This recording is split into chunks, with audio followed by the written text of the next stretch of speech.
వన సమారాధన కంటే చిట్టుబాబు అభిమానులు వన సమారాధన అంటే భారీగా ఉంటుంది అనిపించారు. ఎందుకంటే చిట్టుబాబు ప్రతి సంవత్సరం ఇలాంటి కార్యక్రమాలు నిర్వహిస్తూ ఉంటాడు. సేవాభావం అన్న వ్యక్తి.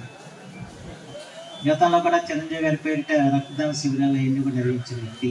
అలాగే రెడ్ క్రాస్లో గవర్నర్ గారి చేత బహుమతి పొందిన వ్యక్తి. ఆవనగడ్డలో ప్రశాంత వాతావరణం ఏర్పడటానికి దోహదపడ్డ వ్యక్తి చిట్టిబాబు అంటాం ఎటువంటి సందేహం. ఇవాళ ఆయన మండల తెలుగుదేశం పార్టీ అధ్యక్షులుగా కూటమిలోని అందరినీ కూడా ఆహ్వానించి ఓ చోట సమావేశపరిచి ఈ కార్యక్రమం ఏర్పాటు చేసినందుకు నేను చిట్టిబాబుని నేను హృదయపూర్వకంగా అభినందిస్తాను. చాలా రోజుల తర్వాత కూటమిలోని నాయకులందరూ కూడా ఇక్కడ కలుసుకోవటం జరిగింది.